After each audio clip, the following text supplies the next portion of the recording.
It is the fourth and final hour of Your Questions, Your Money, and it's going to be the best yet. Go so fast. This hour is about starting a business, being an entrepreneur, or being a better entrepreneur. But first, we want to bring you some of today's top business stories. The Treasury Department, Tracy, always in your focus. Yeah, telling employers to I know, I can't help it. But the Treasury is telling employers to start reducing withholding taxes on millions of Americans. This all part of the economic stimulus package, this pay-to-work credit that Obama has pushed. Speaking of President Obama, saying taxpayers should start seeing more money in their paychecks by April the 1st.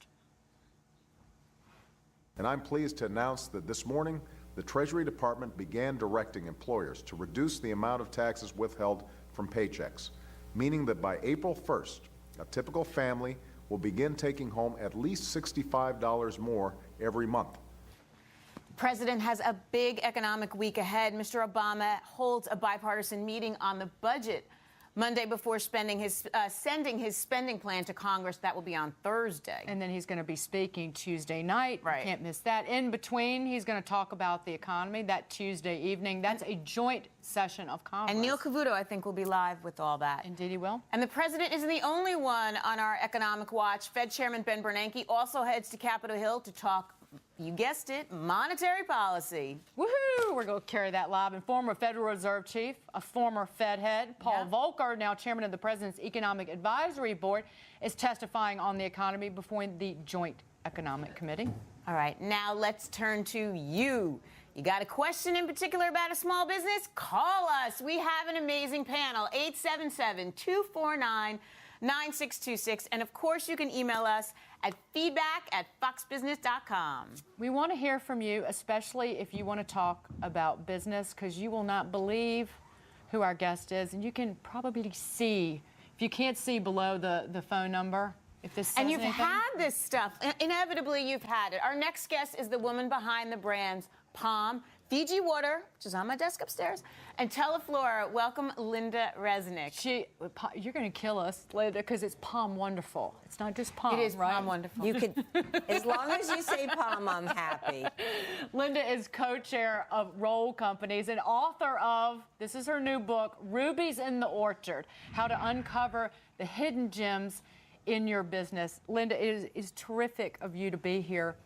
A pleasure. Linda, you're considered a marketing genius. And let's just focus on Palm Wonderful. You took virtually an unknown fruit in this country and turned it into something that now so many people are drinking. Like, where was the seed? Where did it lie? What was the genesis? Right. So to speak. Right. Yes. Well, we started in 1986. We bought 120 acres by accident. You see, sometimes accidents happen and they're very good. And instead of pulling the crop and growing pistachios, which is what we were buying, we bought pistachio land, and in it were 120 acres of pomegranates. And my husband said, let's keep them and see how they do.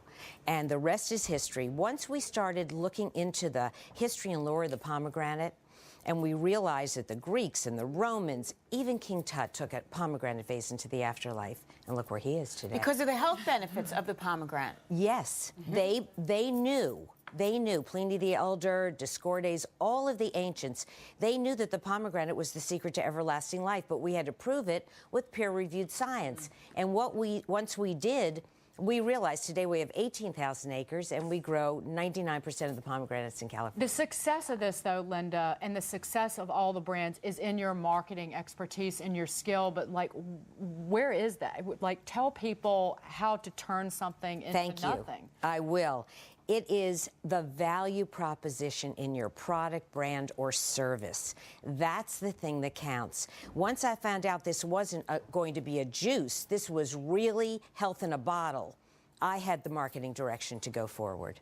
And we called it the antioxidant superpower, which is its unique selling proposition. One thing that you said once that has always stuck with me, it was in the New Yorker. You said, you don't have to be a genius when talking about marketing. You have to read the pop culture. You have to listen to conversations. You have to pay attention.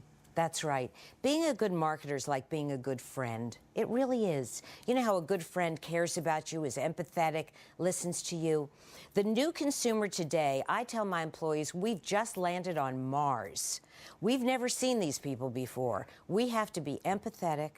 We have to listen, and we have to be relevant to their lives. But you were ahead of the curve with the antioxidant and all that kind of stuff. I mean, now today, no one takes a drink unless there's an antioxidant in it, right? But it wasn't the fad. It wasn't a big deal a few years ago. And yet you still persevered with all this and got this stuff out there. Because I knew that once people realized what it could do for their health, especially men, keeping your PSA down, women, circulation, Alzheimer's, all these health benefits, even though people didn't know what an antioxidant was and didn't know what a pomegranate was, once they found out and we educated them, they were going to want it. Linda, we've got to take a quick break in about 15 seconds. But again, what's next? We got about 10 seconds. What's next for? Well, Palm coffee. I know. I've got to try that. Fabulous. It'll wake us up. It will keep you up, but it's the healthy buzz. Thank you for the warning, Linda. Okay, let's take a minute to welcome our Fox News radio affiliates. I'm Daga McDowell, along with my longtime friend Tracy Burns, and you are listening across this fine country to Fox Business. Your questions, your money. You can call us at 877-249-9626. And here to answer your questions are Linda Resnick. Her company owns Palm Wonderful Juice, Fiji Water, which she just took a sip of, Teleflora flower delivery service. Now, we also have, of course, Jim Lau of Fidelity Investors still here, and we've added the ever-illuminous small business expert, Dani Babb, who knows all things small business. And also Dominic Tavella, he's still down. Is Dom still down in Florida with us? I'm still here. All right, Dom, I wish you could see this stuff. And we're waiting. We're going to see if John... I wish I could be there drinking it. Yeah. And we're going to see if John Rutledge shows up. He's usually sitting right next to Dani.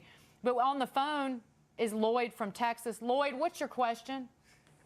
Yes. I'm a disabled American, and I was looking to see if there's any grants to open up small businesses. Let's go to Dani first. Yes.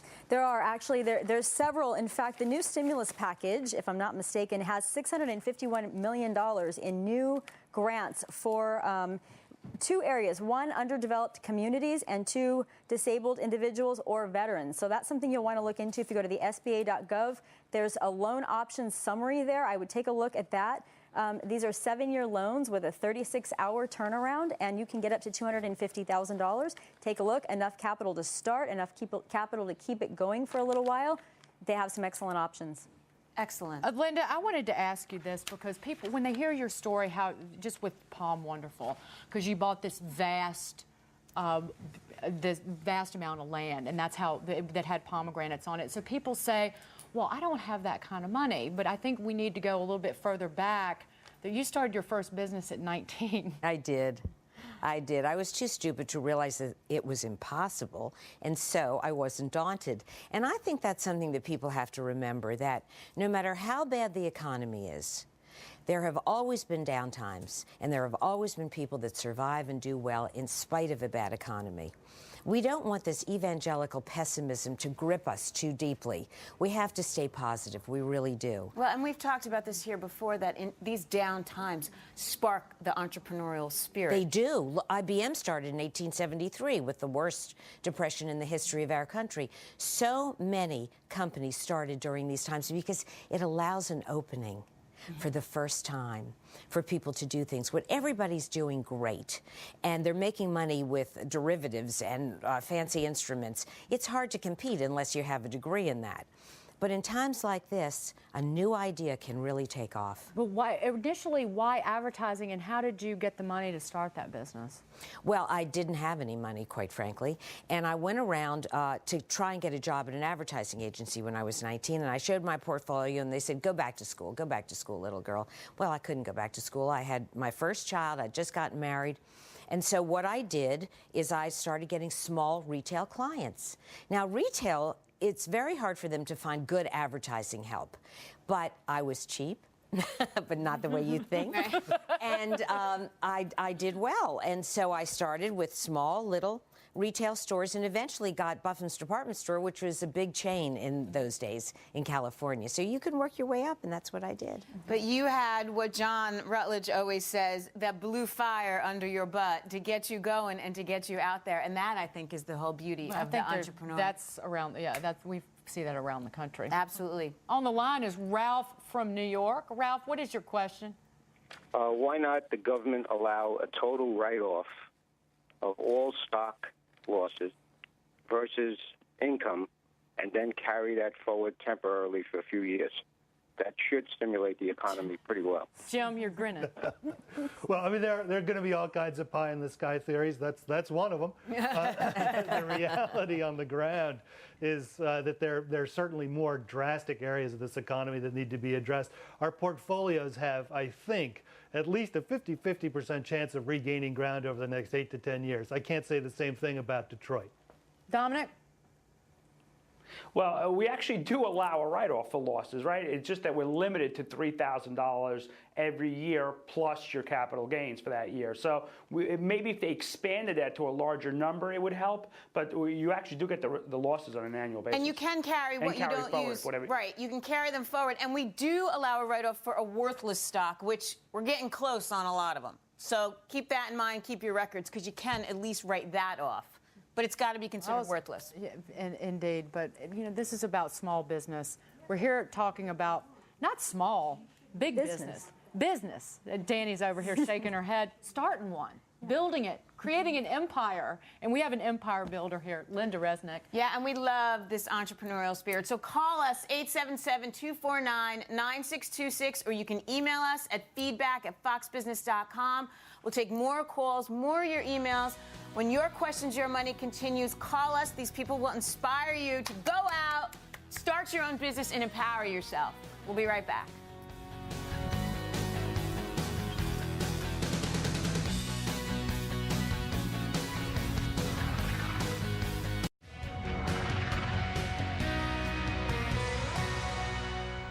Hi, welcome back. Still here to answer your questions. Roll Company's Linda Resnick and Jim Lowell of Fidelity Investor Newsletter. In Naples, Florida, we have Dominic Tavella of Diversified Financial Consultants. And Dani Babb is here as always. Let's just call her a business expert, an expert in being an entrepreneur, along with Linda over here. Yeah. You can send her a Twitter, send her a tweet. No, you don't send a Twitter. You go to Twitter to send a tweet at the Fox Docs. But you actually have a tweet that many, but one of many that somebody said. What do they want to know? Yeah, one of the questions, and this is from Mike in Philadelphia, wants to know if this is a good time to start a real estate business as an investor.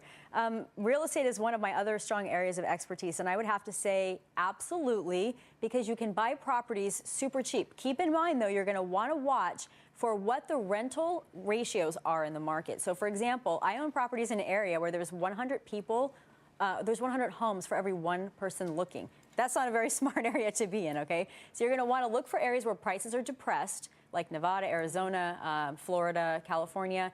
Look for areas where boomers are moving in, which is going to spur demand in the future, and look for areas where you still have a strong rental market. So don't go to Bullhead City, Arizona. Can you get a loan, though, if you're buying a so-called investment property or rental property? Yeah, you can, but you're going to have to put at least 30% down. You can't do 10% anymore. Linda, you're in the real estate business among all the businesses. Well, we have 200 square miles of growing land in the San Joaquin Valley. I guess that would put us in the real estate business, but it's full of trees. But in California, finally, for the first time in the last 25 years, homes have dropped to the place where people can actually afford to buy them.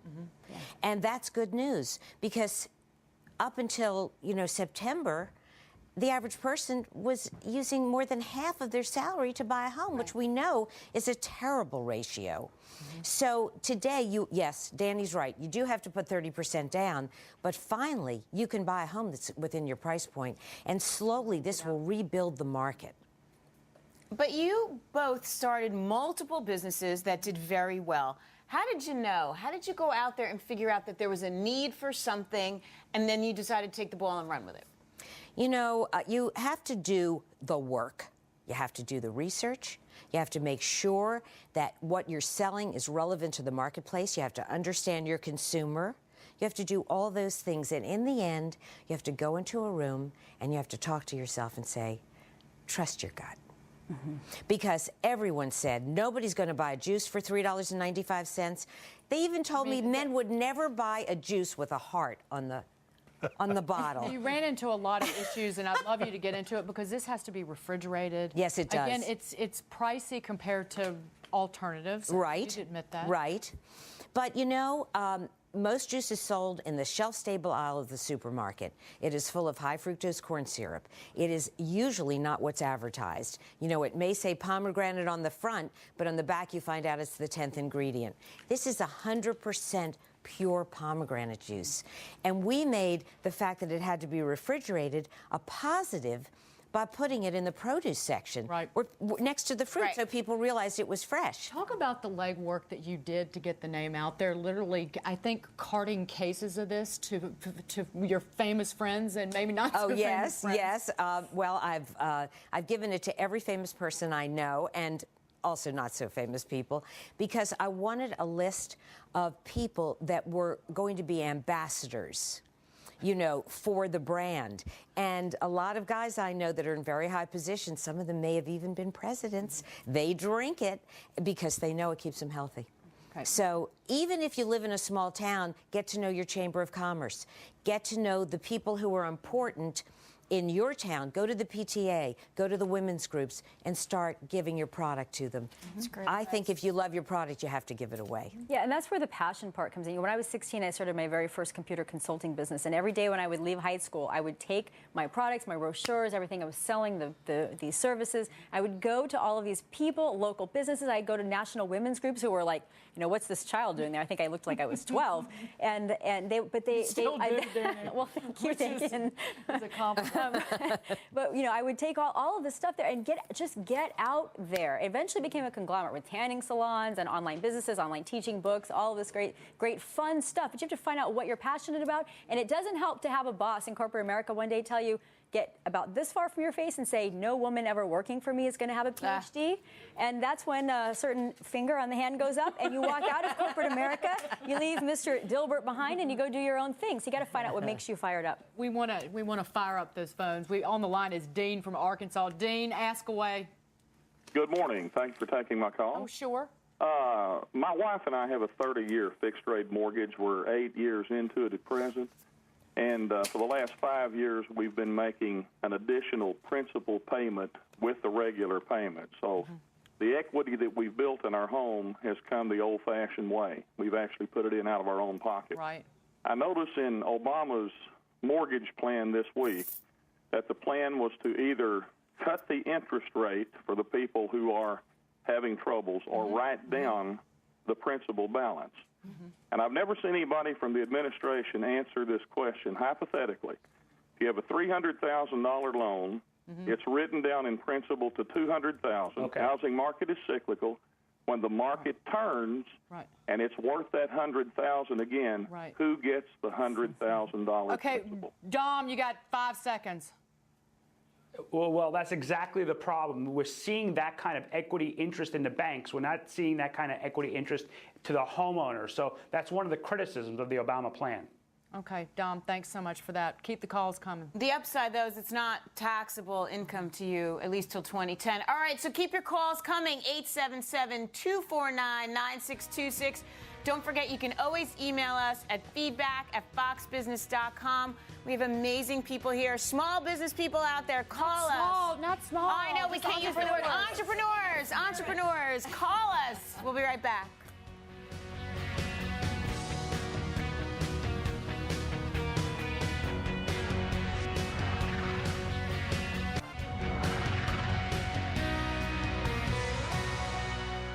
Welcome back, everybody. We're ready to take more of your calls, here to answer your questions as welcoming Roll Companies co-chair Linda Resnick. You know what? Roll Companies doesn't really say it. No. Palm Wonderful does. Fiji Water does. Teleflora does. That says it. And also here, I'm not going to say it, business expert Dani Babb. And in Naples, Florida, we still have Dominic Tavella of Diversified Financial Consultants. So ask away. And on the line, we have Charles from Alabama. Hey, Charles. Hello. Thank you for taking my call. Go ahead. I have started a C Corp, and I have an invention on paper. What would be the next step in helping to bring that invention to fruition? Thank you. So he said he's filed the papers. He's got an invention. What does he do, Linda? Well, first of all, I hope that you have made sure that your invention or something very similar to it doesn't exist anywhere. And thank God we have the internet today, because you can comb the internet and see if something like what you're doing exists. If it doesn't, and you've really invented the world's best mousetrap for the first time, the thing the whole world's been waiting for, what you do, go on the internet very inexpensively, hire a firm that can give you the names of your core market, and you can test that idea very inexpensively. You can come up with a concept statement, and you can do an online survey for as little as maybe a few $100s to find out if the idea resonates. It's one thing to ask your friends. They're going to tell you they love it. Will they lie? They won't lie, but they don't want to hurt your feelings, especially if you spent your entire life creating this concept. Right. But the audience out there, they're going to tell you the truth. So try to test the concept that way. If you can't afford to go on the internet, go to a mall intercept, have a picture of your idea. Show it to people as they're coming along and ask them what they think of it. Then, if you're sure that your idea resonates with people and you're ready to go, it doesn't exist anywhere on the planet, you're ready to start marketing. Yep. I know you can add something. Yeah, this is wonderful advice. Just some sites to go to check it out. The USPTO.gov, if for those of you out there looking to determine if something is already out there, will help you do a provisional and full patent search. And then she was talking about surveys. Zoomerang.com will allow you to do surveying for free. So one thing that I recommend doing, and I've done myself, is jump on forums, jump on blogs. Ask people that are interested in this particular product type or a complementary good what their interest is, and then have them take that survey using the Zoomerang link. Surveymonkey.com is another great one, and you can use them for free. So just some tools. Linda, That's people great. have said on this show, we've talked about it, you don't need an A+ idea. That you can take a C+ idea, and if you have an A in execution, then you can make it work. Do you buy that? I don't. I'm sorry. I wish I could say I did. I personally can't sell something I don't believe in. I tried to do it when I had an advertising agency that I started when I was 19. I had to do things I didn't believe in.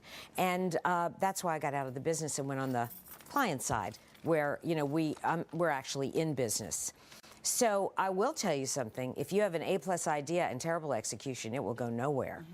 So execution is extremely important, but the true value in the concept has got to be there, especially in this economy. Now, you still have the pistachios. Oh, yeah. You still do the cuties orange mandarins. And it's so funny because my little 4-year-old asks for a cutie orange. Oh, even good. Though, yes, oh, they're good. little. Again, that's the genius of marketing. But right, and so all your products kind of work together. Is that an important part of it as well, that you really could cross promote?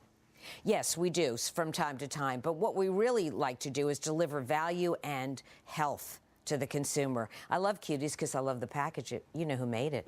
The designer was God. You see the little... Well, there you go. It's sort of like the M&M of the fruit category. You know, it doesn't get juice on your hands. You can carry it in your pocket. It's only this big. It's very cute. You are a marketing genius.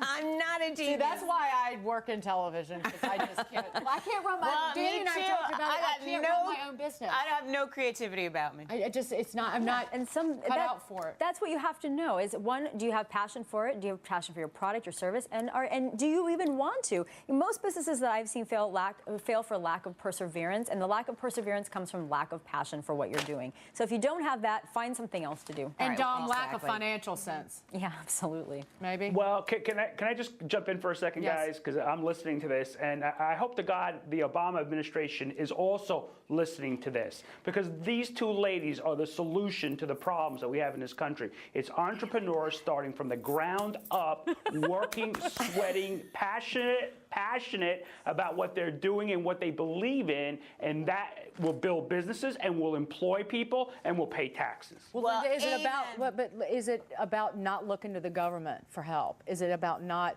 But again, then we talk about SBA loans. So is it okay to look to the government for help in fostering your business. SBA loans have been out there for decades, so I don't think that this is SBA backed loan. You're still going to your local lender, so I don't think that's necessarily a bad thing. But I think most entrepreneurs, we have too much pride to go to the government and say, "Can we have a bailout?" It's just not there. Even those of us who have 80% of our real estate underwater, I'm still not even modifying or doing most things with my mortgages because I'm just going to write it out, and I think a lot of us feel that way. Linda, you want to add something? Not about that. Well, I'm going lot to to say about passion because David and I have a load of passion to get you the answers to your questions. So we have more of them when you come back. When we come back, make sure you call us 877-249-9626. Email us at feedback@foxbusiness.com. These fabulous women, Dominic Tavella in Naples, Florida, we're all passionate about getting you the right answers to your questions. Give us a call. We'll be right back.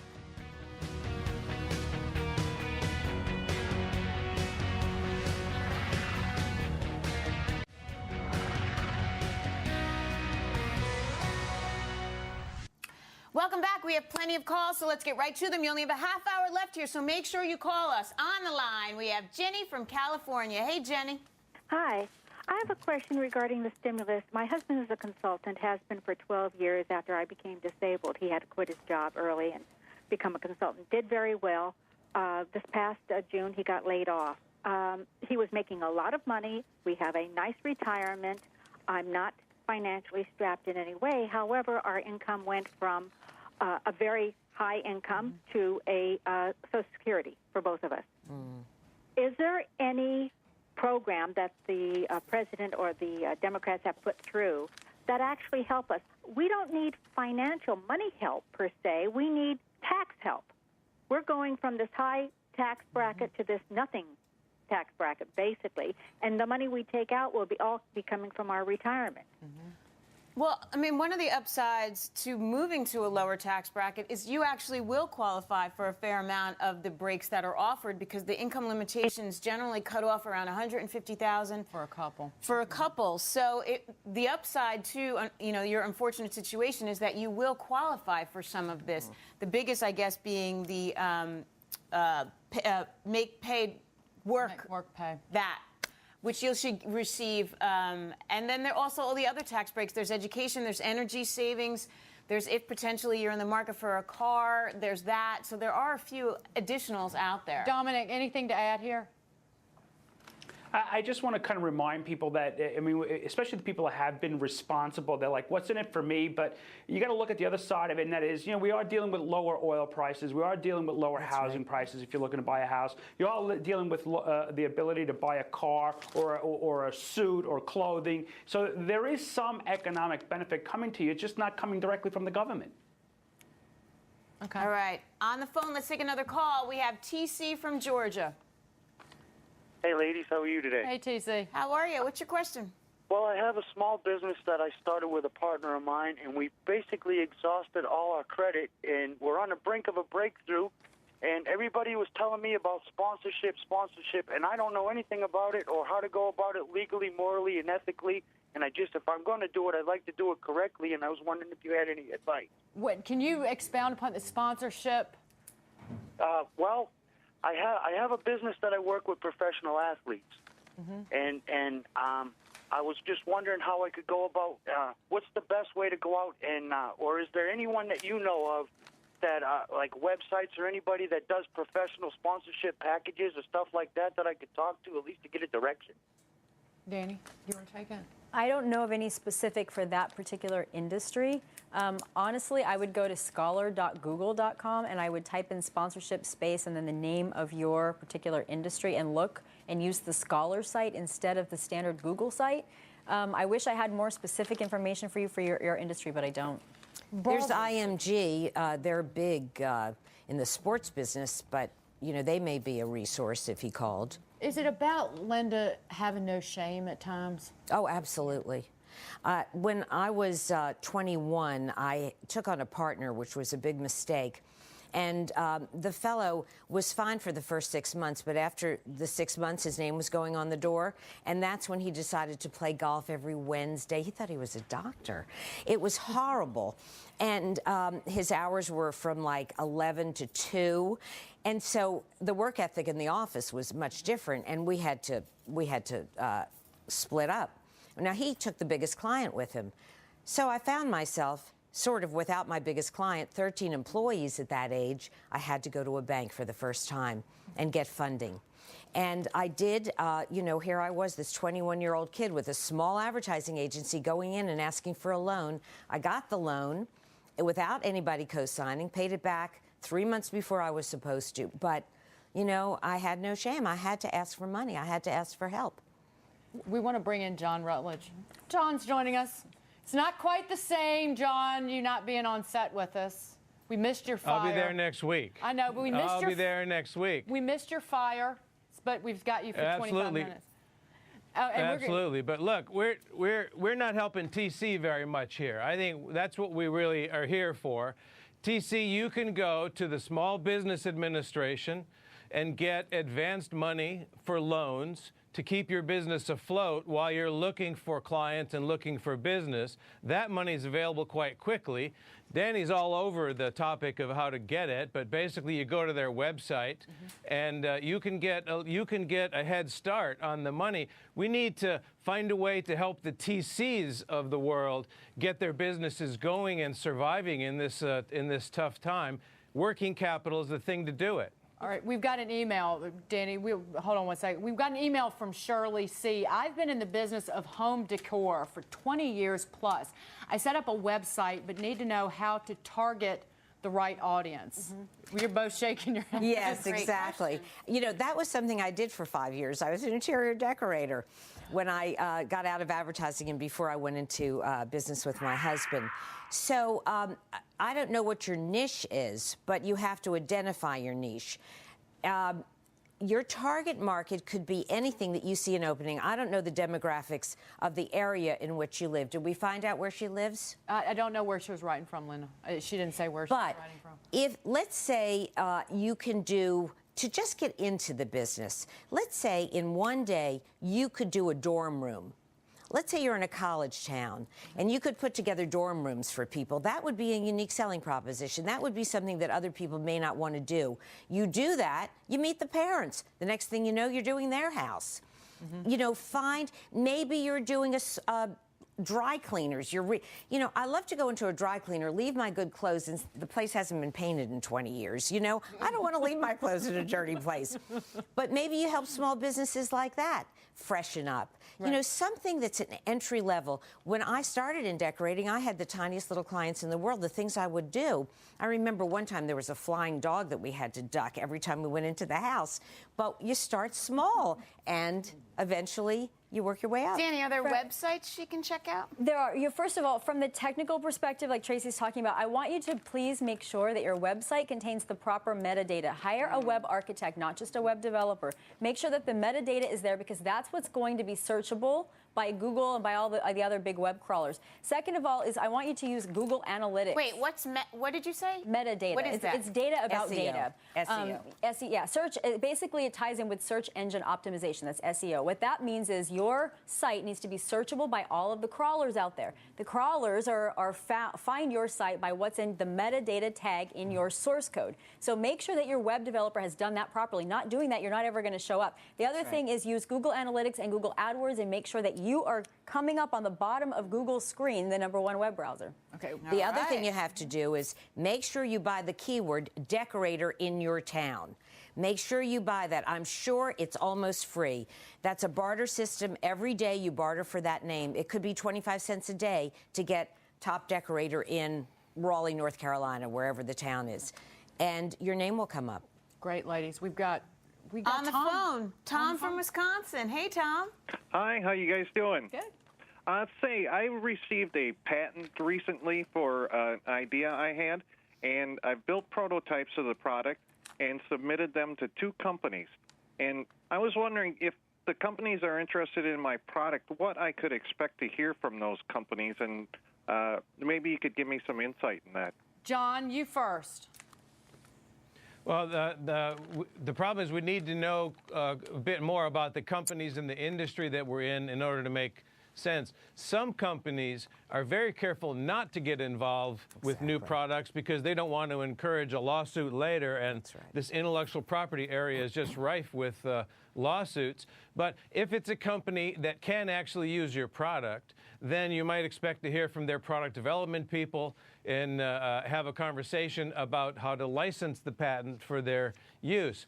There's a big difference between the companies that buy patents or lease patents in order to go out after other companies, or the ones who actually want to use it. I would rather lease it to a company that wants to use it to make a product. Hey, Dom, this brings up an important point, actually, for the guy starting out. He kind of needs a little task force, right? He needs an attorney around. He needs an accountant around to make sure all the stuff goes right. I mean, right? We don't have to keep these guys in the office. Costs money. Exactly. So how do you do that? And a contingent. You beg, borrow, and steal ideas, not money. So you barter. You barter. You knock on their door. You ask for help. Listen, you help me out today, and I'll help you out tomorrow. You have to take your pride, put it in your back pocket, beg, borrow, and steal every good idea you can find.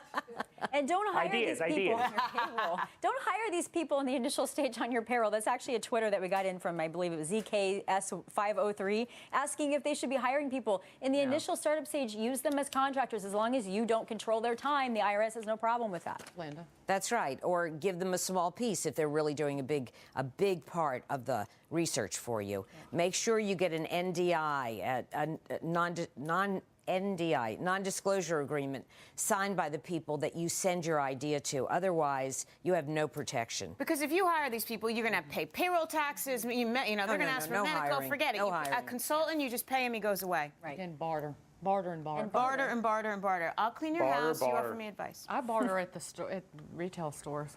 You do? Haggle, yeah. I do too. I don't pay retail anymore. I tried to haggle once at a very high-end store. Yeah. Go back this week. I did that. I know, it's a very good idea. All right, we're going to continue with all your entrepreneurial questions. Call us, 877-249-9626. You could always email us at feedback@foxbusiness.com. More of your calls and emails when your questions, your money continues. Stay with us.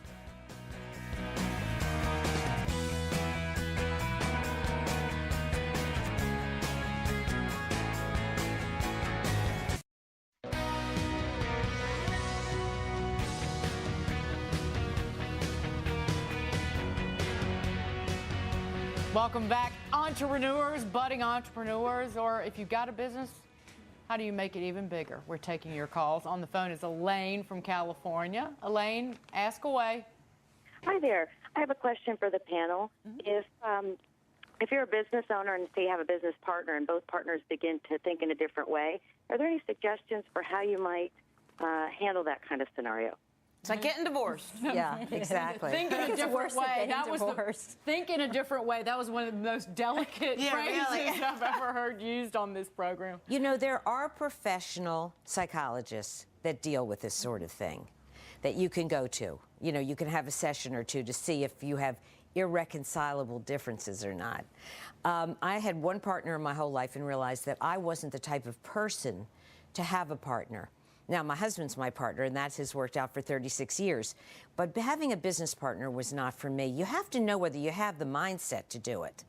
You know, you may be a lone ranger, or you may work well in a group, or it may be that the partner's wrong and you're right. Could be. But it's pretty stunning, though, that you work with your husband. I know. You're mixing business and pleasure, and that's the rare case to make that work. It's been a challenge. Yeah. I would lose my mind. I would completely lose my mind. I've had like she has as well, several bad business partners, and I have actually just either had to take my losses and split the business 50-50 or split it 70-30 because that's usually more like 90-10, the effort level. And in some cases it required court, in some cases it did not. I've only met one other person on this planet that I could ever run a business with. And I generally prefer to go solo. So I think maybe it might be time to reconsider whether that is something that you are actually wanting to do in the future. But John, you know, a lot of family businesses work. You know, my mom works with her brothers. There's, I could think of 3 or 4 different family businesses that really have prospered over the years. So Is it because you're stuck with I'm them? raising my hand because my parents ran a family business and it almost killed them. But they're happier people, different people now that they're not in business. But then you're stuck with these people. I've started and killed a lot of businesses, and in my private equity life, I've bought a lot of family-owned businesses. Look, whether or not you have a partner and are compatible with a partner is the question that's important to answer before you enter the partnership. If you're already in one and it's not working, more than likely it's not going to work. And I think I was trained in this business by a wonderful old man named V.P. Baker. He was 89 years old. I was 29 years old. He taught me how to be a partner. He says, in order to be a good partner, you have to know how much you value the other person's contribution.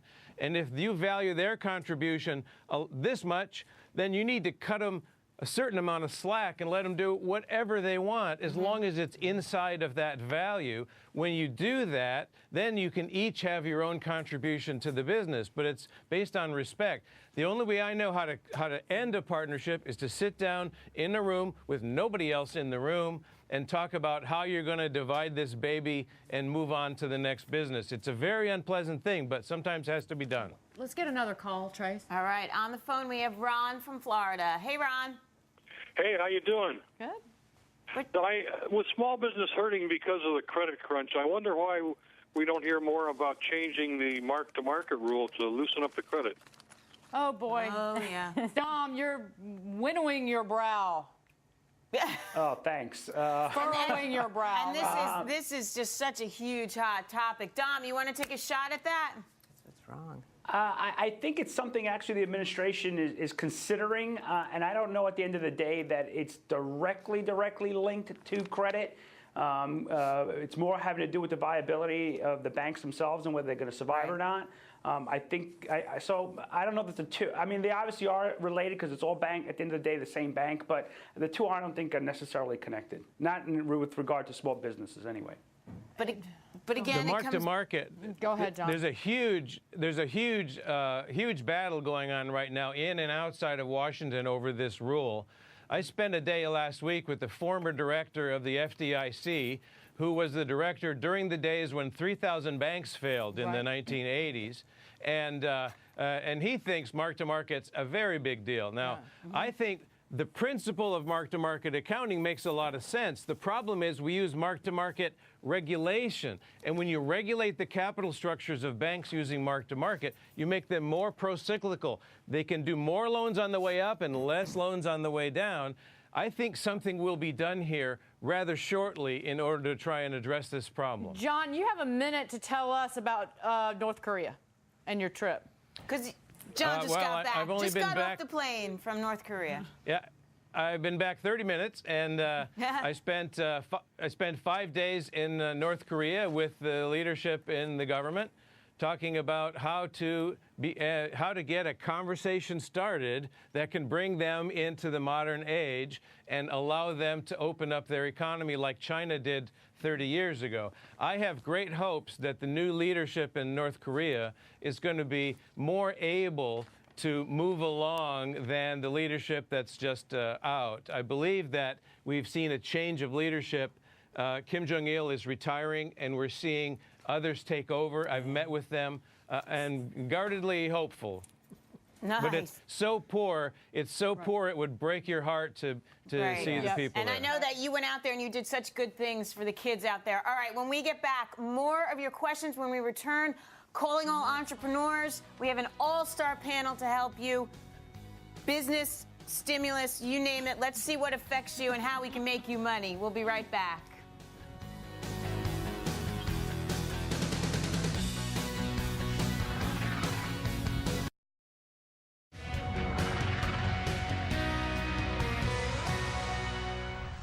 We've only got a few minutes left. This flew.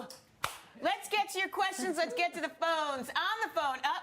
James is from Virginia, my home state. James, ask away. What do you want to know? Yes, I want to know how to upgrade my trucking business through a government grant. I make a pretty good salary, about double six figures, but my equipment is kind of substandard right now, and I want to upgrade. Well, first of all, I wouldn't go the grant route. The grants are not, first of all, it's plentiful. Second of all, it's government money. You can do this on your own. There's a 7A loan. Go to the SBA.gov, look up the 7A loan. It's a capital loan. It's 10 years. There's a max of, I believe it's $50,000, and it is for upgrading businesses. This is actually going to be increased in this last spending bill for transportation companies. So you're in luck there. There's also the CDC 504 loan, since you have a brick and mortar company, which is a long-term 40-year loan that can net you up to $500,000 at prime plus 2%. In this economic environment, John, it's a trucking business. Is now the time to upgrade the equipment, you think, given the status of the economy? There's two sides to that, Dagan. In the first side, the money's available, and the trucking companies are very eager to unload their product, so they'll help you with the financing. On the negative side, you need to make sure that you've got enough business to fill the trucks before you buy the equipment, because the downturn of the economy has really taken the bottom out of the less than truckload sector. So if you've got a good customer and you can lock the business in, I think it's a pretty good time. But it's a time to be very careful about the customer. But isn't it also a time to, I mean, you hate to take advantage of somebody else's fault, but you can have people closing shop, trying to unload their equipment. Maybe used equipment's the way to go. That is really brilliant. Why upgrade your truck? Buy another truck. You know, there's 30,000 cars sitting at the dock in San Pedro or more. You know, trucks, everything that's not being sold. And people are trying to unload their things. So this is a time to buy used office equipment, used trucks, used rolling stock of every kind. This is the time to do it. Absolutely. Dominic, anything you want to add here? Well, this is the opportunity that comes when we go through these crises, and both John and Linda are 100% correct. There's value out there, and there's competitors that are no longer in business. So you can take advantage of the situation, whether it's buying equipment or getting new customers on board, because competitors have gone. They're not there anymore. Yep. All right. Email? Yeah. An email from Matt C. from Oakdale, California. I don't want to give up much ownership, but I know I'll get my business off the ground with more cash. What should I be prepared to give up? Linda? You know, if you need cash, bite the bullet, give up a little of the business. What you have now is zero, right? So what are you really giving up? If you believe in yourself, you'll do well if you give up a little. But Dani, before you give up, can't you just really streamline, cut costs, Absolutely. skip lunch if you have to? I mean, definitely cut costs Depends on first. how big the business is to cut. Yeah, and what your margins are, of course, and what type of business you have. But you know, there are a lot of big banks and community banks that do not require that you put up collateral to get capital. So that's something that you want to look at to grow. John? But you're right. The first thing you do is cut your costs. That is the first thing. Don't expand, cut your costs. John, you want to add something? Sure. In normal times, you can borrow money from a bank for single digits. Right now, other than the programs Dani's talking about, if you went to a bank subordinated debt lender or a risk lender, they're going to charge you all in something like 20 to 30% for the money, loan shark rates. That's because in a credit crunch, equity money is not very available. So you've got to be careful and try and trim your costs as much as possible. You've also got to try and get as much as possible of the kind of money Dani's talking about from the SBA and other government sources or local banks that do not come with a bite or vigorish. Only, I think, as a last resort do you go for the equity money. I loved how you worked the VIG in there. Linda, we don't have much time left. Is there anything you want to add? Because we've talked about this in the break, but we worry that the entrepreneurial spirit will die in this country. Yes, and I do too. And I think that sometimes, even though I love all the shows, if you turn on the media too much, you will hear a lot of negativity. You open up the newspaper, you go online, but you have to understand, I've lived long enough. I'm a mother and a grandmother. I have seen bubbles and bursts over and over again in my life. And you know what? The pendulum swings back. Do not give up the ship. You will do well if you cut your costs, if you're relevant to your marketplace. I promise you, it's going to be the hardest work you've ever done in your life. That's the bad news. But if you're willing to do the hard work, I promise you, you'll survive. And before we go, Amen. Linda Resnick, very good advice. Some breaking news. The White House says British Prime Minister Gordon Brown will make what is being called a working visit to Washington March 3rd. And that is a wrap. Today's edition of Your Questions, Your Money. Thanks to all our Linda fabulous Resnick. panelists. Oh, to everybody. And We'll Dani, be back. and John, and Dominic, in and everybody sunny who was Florida. here. We'll be back Have a next great day. Saturday with more of Your Questions, Your Money. Thanks for joining us. But of course, Fox Business is on Monday through Saturday, so you better be watching come Monday morning. It's going to be a